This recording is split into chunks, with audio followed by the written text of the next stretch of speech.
Grâce à Dieu. Grâce à Dieu.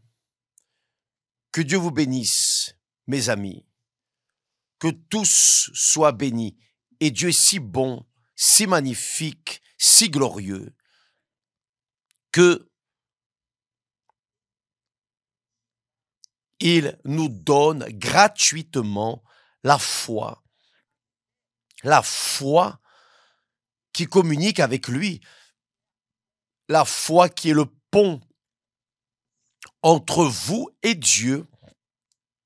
Il la donne gratuitement à tous, peu importe si la personne est pécheresse ou est sainte, peu importe si la personne est grecque, étrangère, juive, si elle croit, si elle ne croit pas, peu importe la condition sociale, physique, morale, spirituelle de la personne. La foi est donnée à tous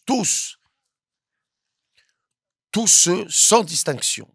Maintenant, gratuitement, elle est donnée gratuitement. Dieu donne gratuitement.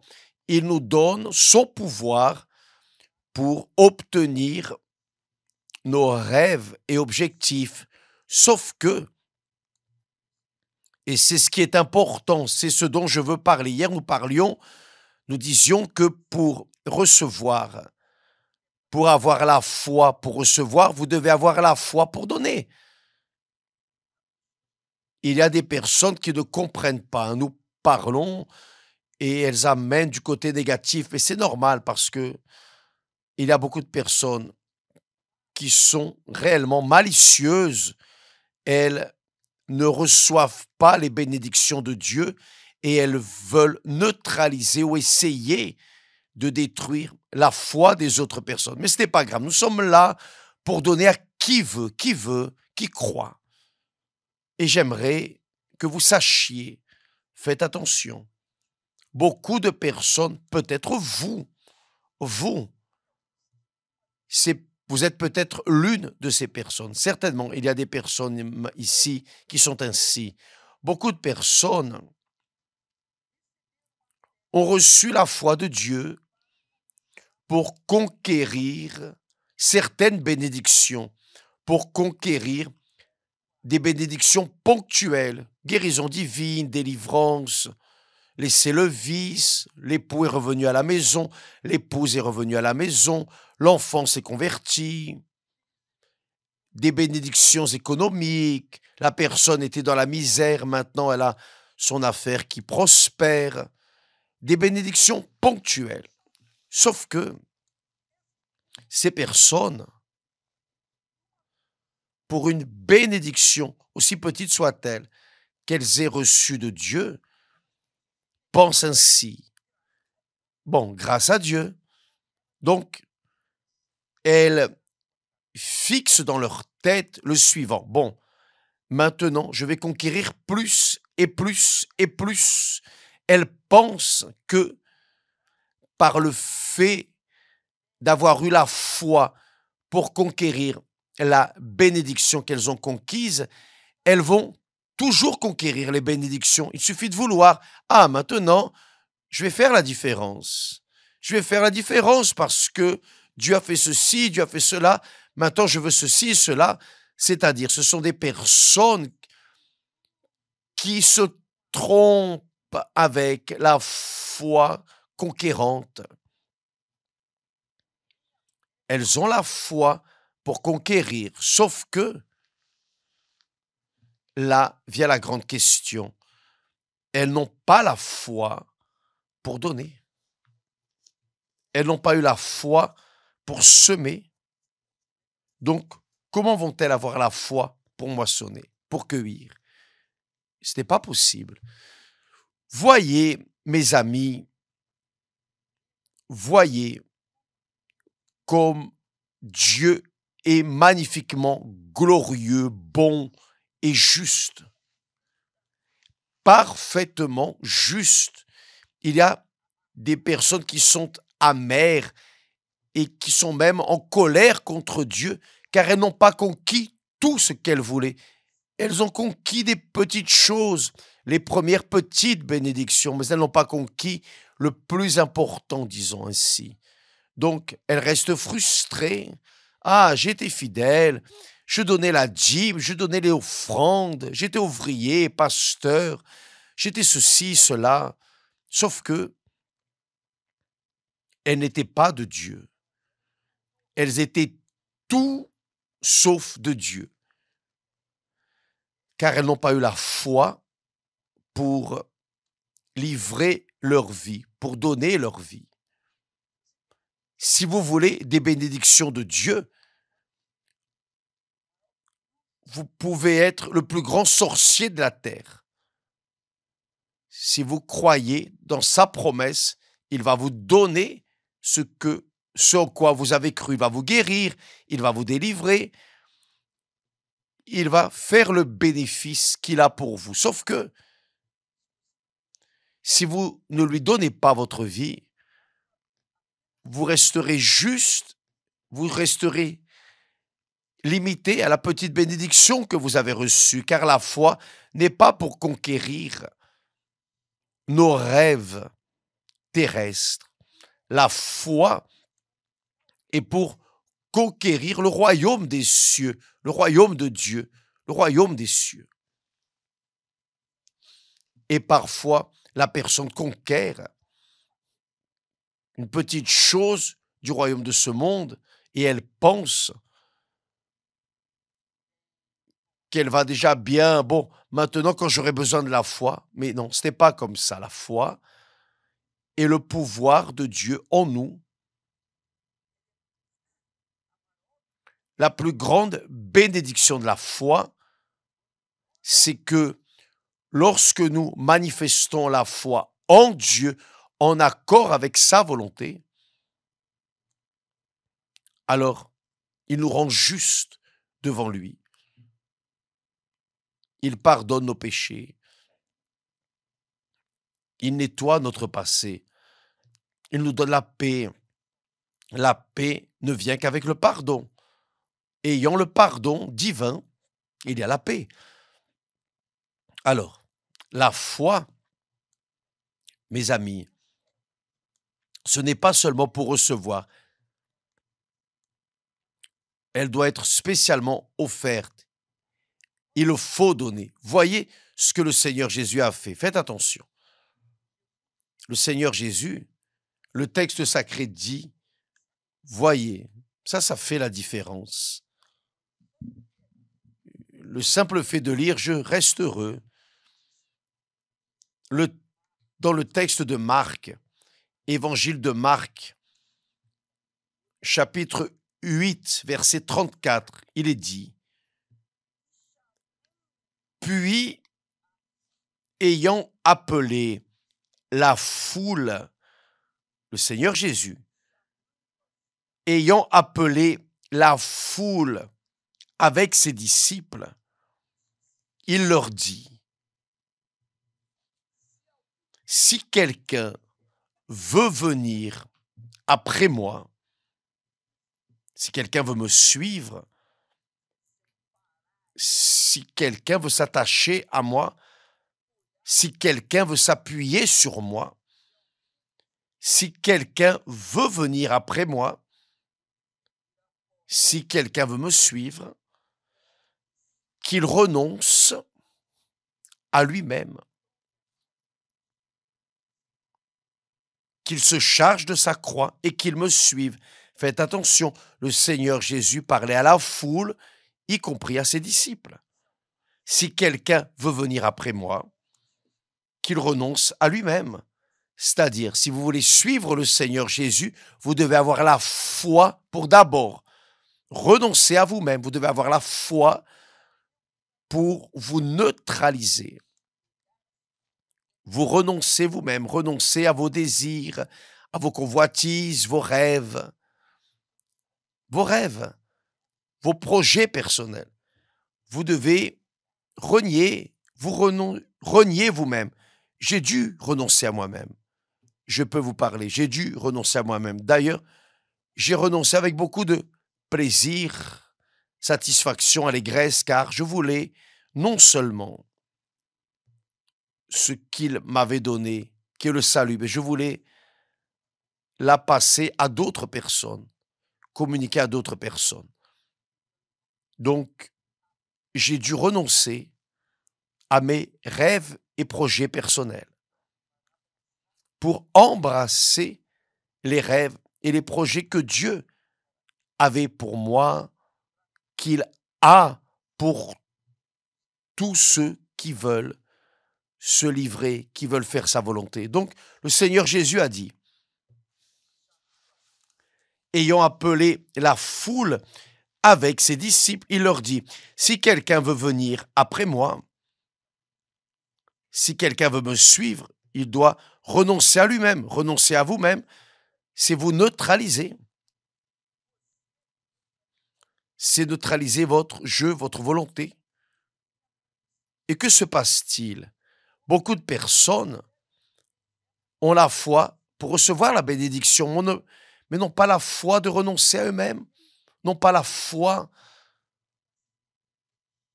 pour se laisser mener par l'esprit de la foi, le Saint-Esprit. Donc ces personnes restent même en colère contre Dieu car elles restent à l'église ou dans les églises, priant, chantant, louant, donnant la dîme, les offrandes, etc., etc. Mais elles n'ont pas livré leur vie. Et à cause de cela, passent 5, 10, 15, 30, 40 ans. Et cette personne est la même créature. Rien n'a changé. Cette parole que le Seigneur Jésus dit, cette parole où il dit « Je suis venu pour que les brebis aient la vie et qu'elle est en abondance », ne s'accomplit pas dans la vie de ces personnes. Pourquoi? Parce que elles n'ont pas eu la foi de livrer leur vie. Vous vous rappelez, David a dit, là au psaume 23, « L'Éternel est mon berger, et l'Éternel est mon berger, et je ne manquerai de rien. » Dans l'original biblique. L'original est ainsi, « L'Éternel est mon berger, et rien ne me manquera. Je ne manquerai de rien. L'Éternel est mon berger, et je ne manquerai de rien. » C'est-à-dire, mon berger ne me laissera pas manquer. Mais si la brebis ne veut pas suivre le berger, ne veut pas obéir au berger, ne veut pas suivre la volonté, le chemin que le bon berger a tracé, qu'est-ce que le bon berger peut faire pour cette brebis? Rien. Donc, elle reste seule, elle lutte seule. Et là, cette brebis reste détachée, neutralisée, perdue, amoindrie et en colère contre Dieu, car je suis allé à l'église, j'ai fait ceci, cela, j'ai donné ceci, cela. Vous savez comment c'est. Vous avez donné tout, mais vous n'avez pas donné votre vie. Vous n'avez pas donné votre vie. Et c'est pour cela que vous n'avez pas reçu une vie nouvelle. Vous continuez avec la même vie, les mêmes pensées, le même cœur, le même esprit, car Dieu promet de donner un esprit nouveau, un cœur nouveau, une vie nouvelle. Celui qui est en Christ est une nouvelle créature, mais c'est celui qui est vraiment dans le Seigneur Jésus, qui a tout laissé, qui a pris sa croix et l'a suivi. Celui-là est une nouvelle créature, il a une nouvelle vie. Faites attention au texte. Il ne dit pas seulement à la foule et à ses disciples, si quelqu'un veut venir après moi, qu'il renonce à lui-même, qu'il se charge de sa croix et qu'il me suive. Mais il dit, car celui qui voudra sauver sa vie la perdra. Je n'ai pas la condition de sauver ma vie, ni vous, ni personne. Seul le Seigneur Jésus peut nous sauver. Donc, pour que je puisse être sauvé, je dois lui livrer ma vie. Je dois lui donner 100%. Là, oui, il me sauvera. Mais si je lui livre ma vie, je ne veux que les bénéfices, je ne veux que recevoir les bénéfices, comme ce fut le cas des 9 lépreux. Ils ne voulaient que la bénédiction de la guérison. ils ont reçu seulement ce qu'ils voulaient. Après, ils sont morts, ils sont allés en enfer, tandis que le dernier, ou plutôt l'un d'entre eux, a reçu la bénédiction, la guérison, mais il est revenu pour suivre le Seigneur Jésus. Et le Seigneur Jésus a dit, va, ta foi t'a sauvé. Quelle merveille! C'est-à-dire, il n'a pas juste eu la foi pour être guéri, il a eu la foi pour suivre le Seigneur Jésus, pour livrer sa vie au Seigneur Jésus. Sa vie a été sauvée. Donc, beaucoup de personnes m'écoutent et sont des croyantes anciennes, évangéliques, d'églises très traditionnelles, qui connaissent la Bible mieux que moi. Mais ça n'a servi à rien, malheureusement. Pourquoi? Car elles n'ont pas livré leur vie. Seul le Seigneur Jésus peut nous sauver. Donc, ça ne sert à rien de vouloir sauver ma vie par moi-même, avec mes forces, mon intellectualité, ma sagesse. Non. Ma foi ne peut pas sauver ma vie. Pour que je puisse sauver ma vie, je dois avoir la foi de la livrer pour que le Seigneur Jésus la sauve. Là où il sauve. Il n'y a pas d'autre solution, mes amis. Le Seigneur Jésus est le chemin, la vérité, la vie. Le Seigneur Jésus est le chemin. Je suis la porte. Personne ne va au Père si ce n'est par moi. Donc, comment voulez-vous le salut sans renoncer à votre propre vie? C'est pour cela que vous gémissez, vous patinez. Vous êtes pire que les incrédules, car les incrédules ont déjà assumé leur manque de croyance.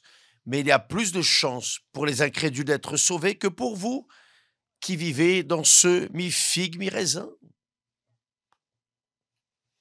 C'est ce croyant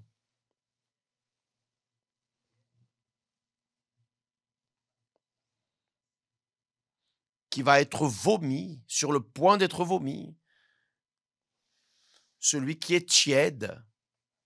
Vous savez, le tiède n'est ni chaud, ni froid. Le tiède est ainsi. C'est celui, vous savez, le café tiède, c'est horrible. Il est froid ou chaud, oui ou non? Tiède, c'est pas bon. Ce qui est tiède, le Seigneur Jésus a dit, sera vomi. Les tièdes seront vomis.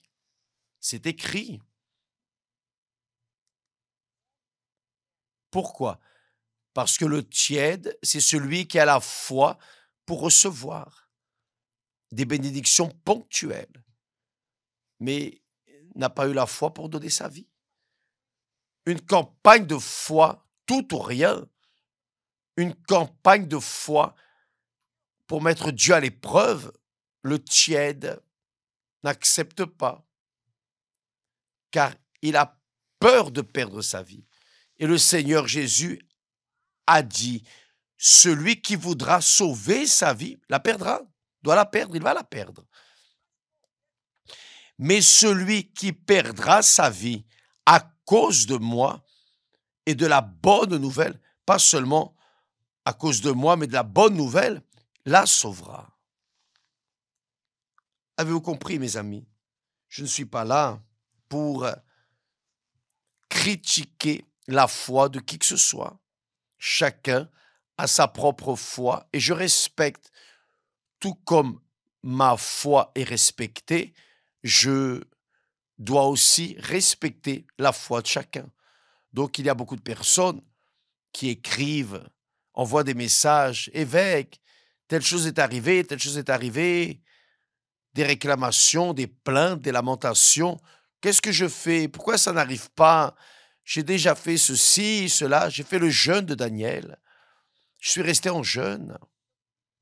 J'ai fait le sacrifice de la campagne d'Israël.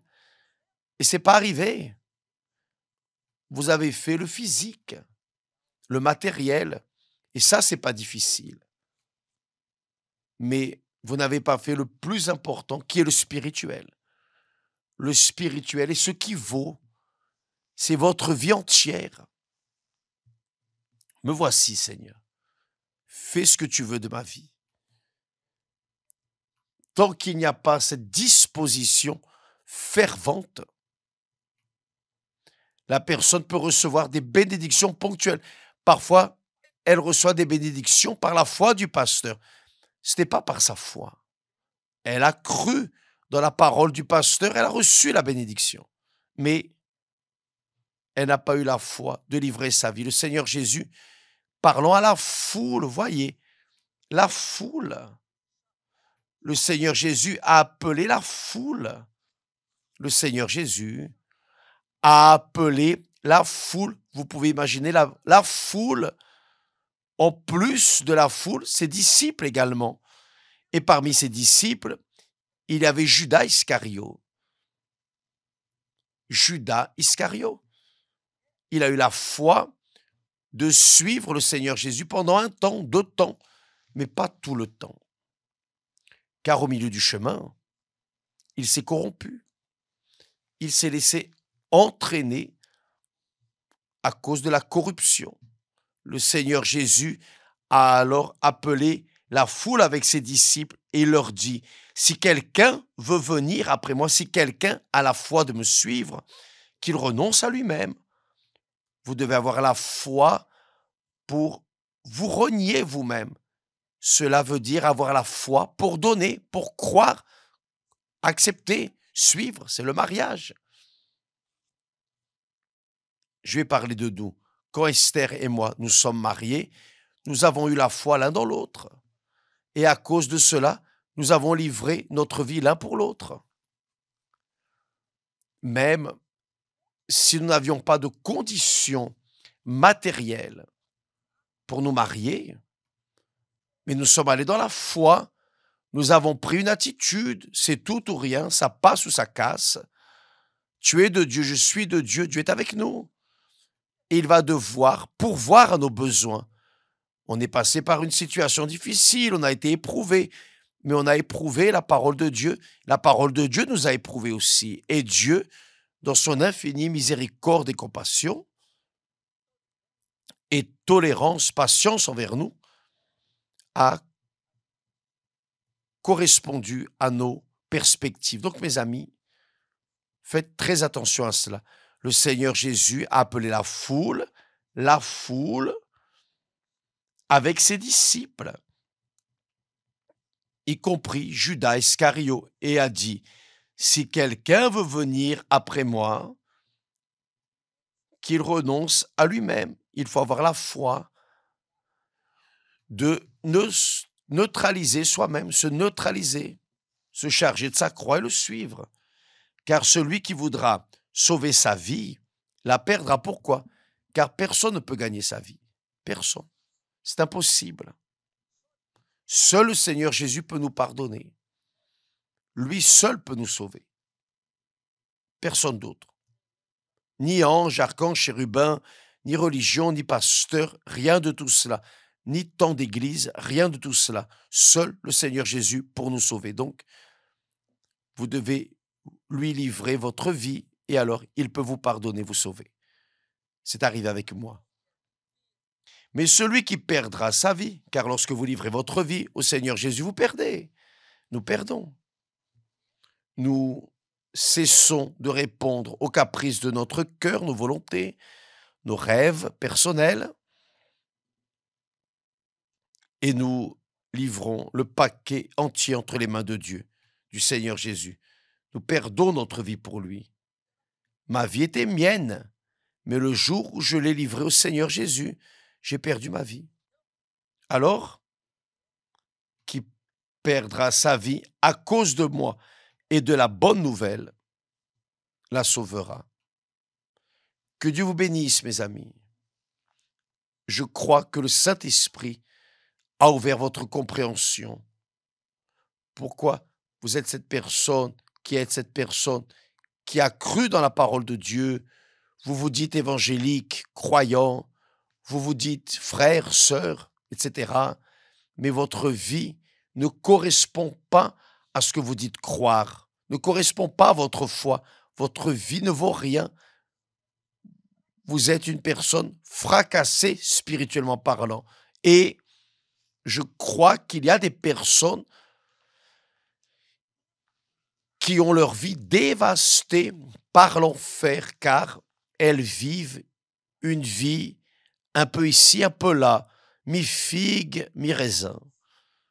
Sur le mur, vous savez comment c'est, n'est-ce pas? Vous savez que lorsque la personne est sur le mur, elle oublie que ce mur est au diable. Donc, où c'est, où ce n'est pas. Mes amis, la foi est ainsi. Qui aime, amène, qui n'aime pas, patience. Mais ça, c'est la parole, qui a la foi de donner, à la foi de recevoir. Si vous avez la foi pour livrer votre vie, Dieu aura les conditions d'en faire une nouvelle vie. Que Dieu vous bénisse et à demain, au nom du Seigneur Jésus. Grâce à Dieu.